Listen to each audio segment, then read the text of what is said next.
Ready to unlock your notary potential and boost your income? It's time to move beyond basic notarizations. In Notary, Niche Navigator by Derrick Spruill, learn the most profitable specialized services.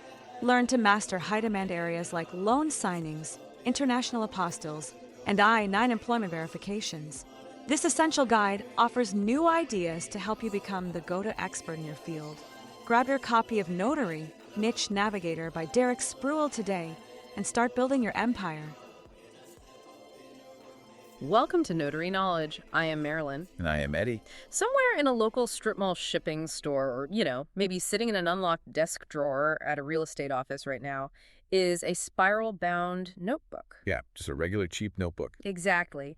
And inside that notebook is your home address, your driver's license number, and quite possibly your actual physical thumbprint in black ink. Which is wild, because depending on where that notebook is physically sitting, pretty much anyone could just walk in off the street and ask to see it. Right. I mean, we spend massive amounts of energy guarding our digital footprint. We track down invisible data brokers.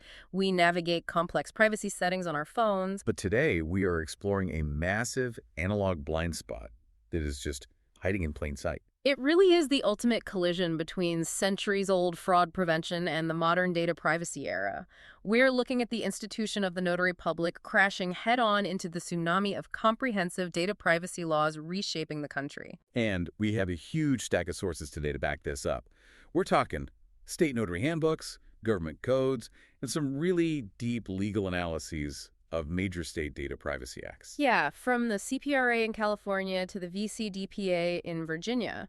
The mission for this exploration is to really figure out how your most sensitive personal information is handled, stored, and protected in a world where a simple signature can expose your entire identity. It is a huge topic. Okay, let's unpack this, starting with the physical object at the center of the storm, the notary journal. But before we get into the details, let's pause for a quick commercial break. And while you are listening, make sure you check out the Notary Knowledge books by Derrick Spruill to really level up your understanding of the industry. All right, so looking at the journal itself, it seems incredibly mundane, right? Very mundane. It's usually just a ledger you can buy at any office supply store. But when you apply the lens of modern data privacy legislation to it, that physical book is a staggering repository of personally identifiable information. Because state laws mandate a really heavy logging process. Exactly.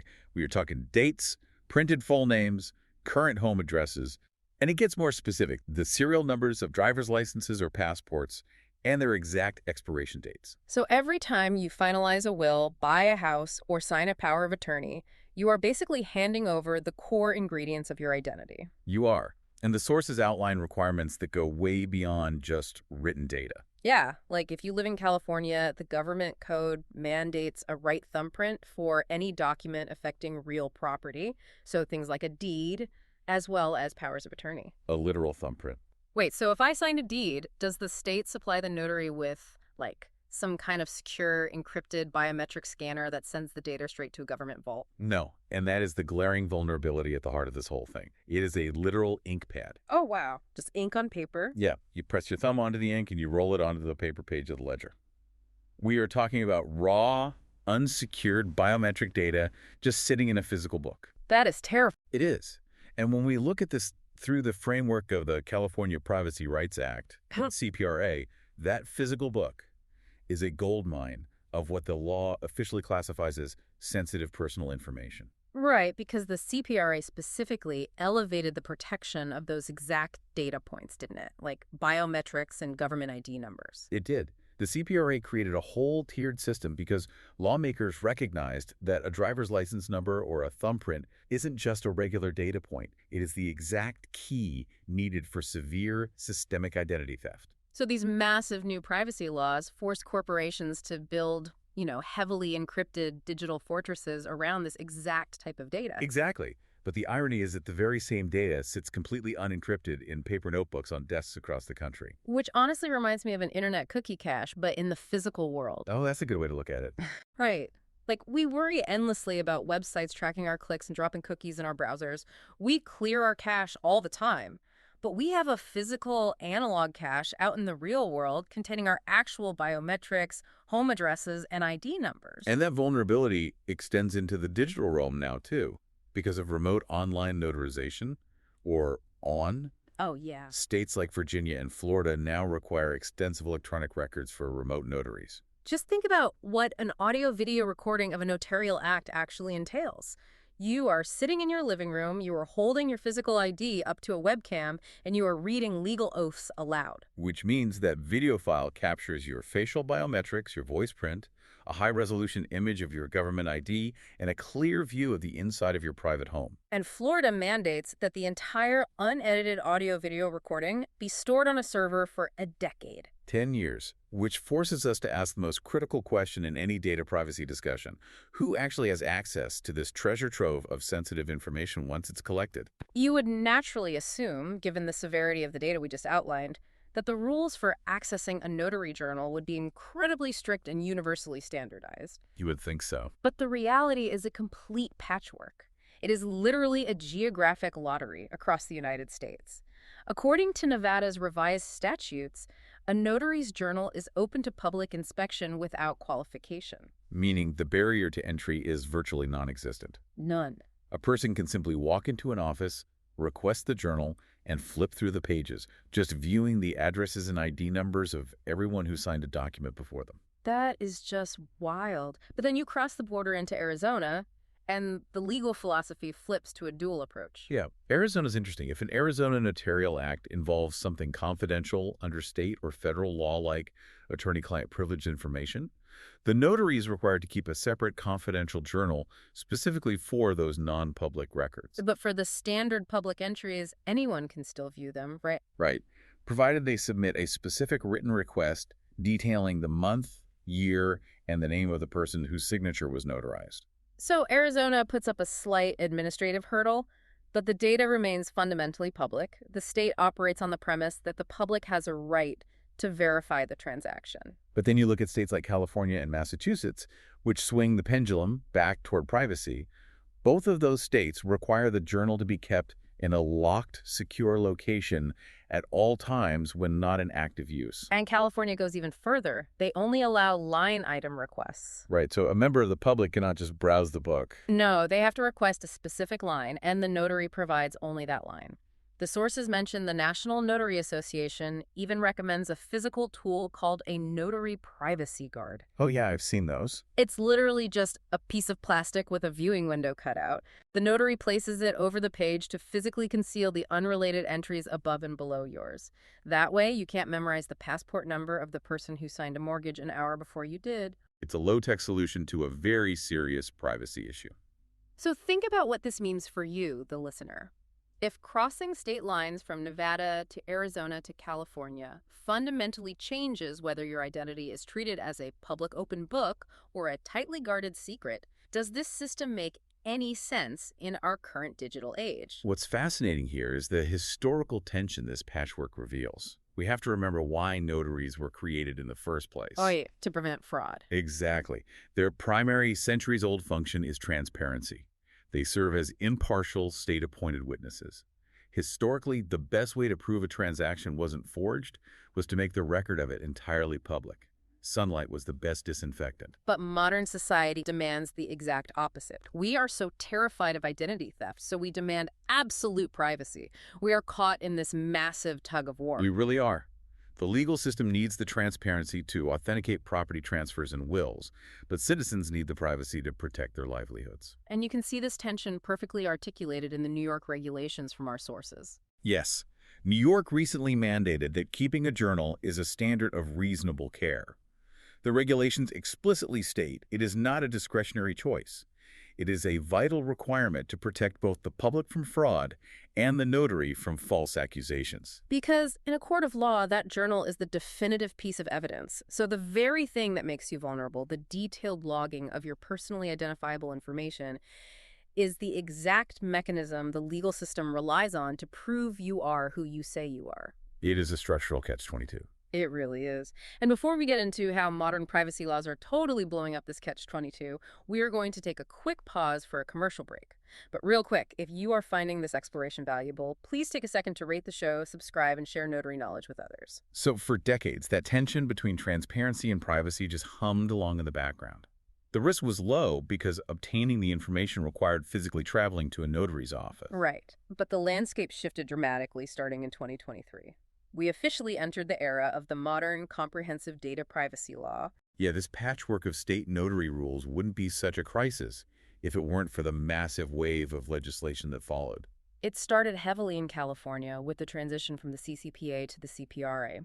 And that wasn't just a minor update. It established an entirely new enforcement body, the California Privacy Protection Agency. A dedicated privacy police, basically. Exactly. And it gave consumers expanded rights, like the right to correct inaccurate data, but it rapidly expanded way beyond the West Coast. Virginia didn't just copy California, though. Their VCDPA took a slightly more business-friendly approach to how consumer data is defined and utilized, but it still drew a hard line around sensitive data. And then came Colorado, Connecticut, and Utah. And looking at the massive 2025 updates across our sources, the states are getting even more aggressive. Minnesota introduced a new right for consumers to contest the results of automated profiling. Wow. Yeah. And Connecticut and Montana heavily enhanced protections for minors' data, outright banning targeted advertising for anyone under 18. Here's where it gets really interesting. Let's look at Maryland. They instituted incredibly strict data minimization standards. Which is a huge shift. It is. Data minimization means a company is legally obligated to hold only the absolute minimum amount of data required to complete a transaction and to discard it immediately after. But in the context of a notary, this creates a massive friction point. A huge one. Minimization dictates you keep almost nothing, but state notary laws demand you keep absolutely everything for years. It's like the country's trying to build a giant puzzle to replace the lack of a federal privacy law. Yeah, I like that analogy. Right. Every single state is cutting their own puzzle pieces in completely different shapes, and they absolutely do not fit together. It's creating a massive compliance headache for businesses. That visual captures the compliance nightmare perfectly.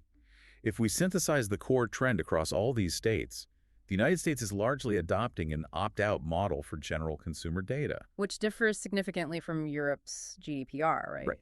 Yes. GDPR operates on an opt-in model, where a business must secure your explicit consent before collecting anything. In the U.S., a company can collect your browsing data by default, but you have the power to tell them to stop selling it or sharing it. Okay, I see. However, for sensitive data, which, as the sources explicitly outline, includes the biometric thumbprints and government ID number sitting in a notary journal, these new state laws heavily shift toward requiring prior consent. Or at the very least, giving consumers severe, strict control over how that specific data is used. Exactly. And this shift is monumental because it forces businesses to execute a process they have historically struggled with, which is data mapping. Because data mapping an offline system isn't like searching a cloud server for a keyword. Not at all. It's like trying to index a massive library where none of the books have titles on the spines. Yeah. And the books themselves are scattered across thousands of independent contractors' home offices and filing cabinets. And if a consumer exercises their right to say, show me all the sensitive data you hold on me, limit its use or delete it, a business is legally obligated to know where every single piece of that data lives. So for massive law firms, title companies, and banks, that means realizing their data footprint extends into physical storage rooms stacked with decades' worth of notary journals. Because the privacy laws do not distinguish between a high-tech SQL database and a spiral notebook bought at a pharmacy when it comes to the definition of sensitive personal information. Which brings us to the ultimate legal collision in our discussion today. We have two massive legal frameworks hurtling toward each other. Head on. On one side, we have consumer privacy laws championing the right to delete. And on the other side, we have state notary laws mandating strict data retention. It is a direct, unavoidable conflict built right into the state codes. Let's look at the specifics. Privacy laws like California's Delete Act and the CPRA give you the power to approach a business and demand the permanent deletion of your personal information. And if the business fails to comply, they face massive financial penalties. But conversely, the notary handbooks show us that states are actually moving in the exact opposite direction. They're significantly increasing their mandatory data retention periods. Yes, look at Texas. Yeah. Under their recent Senate Bill 693, they just doubled their retention requirement for notarial records from 5 years to 10 years. 10 years. And Florida requires all of those remote online notarization audio-video backups to be maintained for a decade, too. Colorado also mandates 10 years. And in California, the physical retention is even more extreme. When a notary resigns, retires, or passes away, they don't simply shred their journals. Right. By law, those journals must be physically delivered to the county clerk, making them permanent government records. Exactly. So hold on, let's play out a hypothetical scenario based on these sources. Let's say you invoke your rights under the CPRA. You send a formal request to the title company that handled your home purchase 5 years ago, instructing them to delete all of your sensitive file data. Okay, pretty standard request nowadays. But that same title company notarized your mortgage. They literally possess your physical thumbprint and your driver's license number in a bound book in their archives. The privacy law commands them to delete it. The notary law commands them to keep it for 10 years or eventually surrender it to the government. Right. I could just force them to shred that specific page, right? How does a business actually resolve this paradox? Well, you would think a deletion request is absolute, but you actually cannot force them to shred it. Wait, really? Really. If we connect this to the bigger picture, it all comes down to the hierarchy of laws and the specific, carefully crafted exemptions written into these privacy acts. Okay, so the lawmakers saw this coming. Yeah, when state lawmakers draft these massive, sweeping privacy bills, they are acutely aware that they cannot accidentally break the foundational legal and financial systems of the state. So, laws like the CPRA contain structural carve-outs. Like a legal escape hatch built specifically for compliance departments. Exactly. The CPRA specifically dictates that a business is not required to comply with a consumer's deletion request if maintaining that personal information is necessary to comply with a distinct legal obligation. Oh, wow. And the state notary code demanding a 10-year retention period is a rock-solid, undeniable legal obligation. Yep. Furthermore, the privacy laws contain broad exemptions for retaining any data necessary to exercise or defend legal claims or to cooperate with civil, criminal, or regulatory inquiries. So it's heavily protected. Think about it. The entire functional purpose of a notarized document is to prevent fraud and definitively authenticate a signature in the event of a future legal dispute. Therefore, the notary journal operates as the ultimate defense of a legal claim document. So my right to privacy basically hits a brick wall the moment a notary stamp hits the paper. Basically, yes. Your right to privacy effectively stops where the state's need for legal authenticity begins. Yeah. The legal system is essentially making a calculated trade-off. They are saying, yes, we want to empower you to protect your data from being sold to targeted advertisers or exploited by shady data brokers. But when it comes to the bedrock systems of property ownership, healthcare directives, and the judicial system, objective authenticity will always trump personal privacy. The title company will absolutely delete your email address from their marketing database to comply with your request. But that physical thumbprint and ID number in the notary journal is staying right where it is, entirely immune to the privacy law. It really is entirely immune. It puts the limits of these new, highly publicized privacy laws into stark perspective. You feel incredibly empowered navigating a website, clicking delete my data or reject all cookies. So the deepest, most sensitive, unencrypted records of your life are legally immune to that click. It is a sobering realization when consumers understand that their offline data is entirely out of their control. It really is. So let's wrap this up and summarize the journey we've just been on through these sources. We started by identifying the physical vulnerability of a simple spiral notebook sitting on a public desk, a book containing raw thumbprints, home addresses, and ID numbers. Then we navigated the wild west of state access laws, where simply driving from Nevada to California completely changes whether your sensitive identity markers are a public open book or a tightly guarded secret requiring line item redaction. We tracked the massive, escalating wave of data privacy acts sweeping across the country from 2023 to 2025, laws that are forcing massive corporations to map every single piece of data they hold, whether it lives on a cloud server or in a dusty filing cabinet. And finally, we hit that incredible legal collision where your modern, hard-fought right to be forgotten is completely legally overridden by a centuries-old mandate to retain evidence of authenticity. For you listening, the relevance of this is crucial. We've been extensively trained over the last decade to be hyper-aware of our online hygiene. We clear our browser history, we use VPNs, we meticulously manage our cookie preferences. But we rarely give a second thought to the offline, deeply mundane transactions that make up our lives. Exactly. The next time you sit down at a closing table to sign a stack of real estate papers, or you visit a shipping store to notarize a car title transfer, you need to be just as intensely aware of what is happening to your physical data footprint. Because you are leaving a permanent, legally mandated, unencrypted trail of your most sensitive identity markers in the physical world, and you have virtually no legal power to erase it. Which leaves us with one final provocative thought to mull over, one that really builds on the implications of these state codes.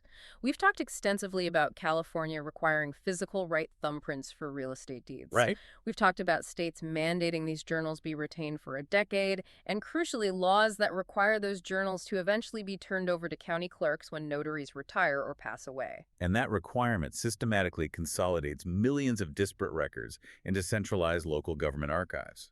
Yes. So the ultimate question is this. If biometric data, like raw thumbprints, are being systematically captured in physical journals by hundreds of thousands of independent notaries, legally retained for decades, and eventually surrendered to county clerks, Are we unintentionally building a massive, decentralized government biometric database without any explicit citizen consent? it's definitely something to think about the next time you press your thumb onto an ink pad. If you have questions about this topic or any other notary issues, email your questions to Derrick@derrickspruill.com. We will try to answer as soon as possible at the end of our shows. This show is executive produced by Derrick Spruill. Lead writer is Marylyn Trotter. Graphics by Montes. Music by Thomas Bynum. Produced by Magnificent Works Business Solutions. Don't just be listeners of the knowledge, be doers of the knowledge. This is Notary Knowledge. Until next time. Ready to unlock your notary potential and boost your income? It's time to move beyond basic notarizations. In Notary, Niche Navigator by Derrick Spruill, learn the most profitable specialized services. Learn to master high-demand areas like loan signings, international apostilles, and I-9 employment verifications. This essential guide offers new ideas to help you become the go-to expert in your field. Grab your copy of Notary, Niche Navigator by Derrick Spruill today and start building your empire.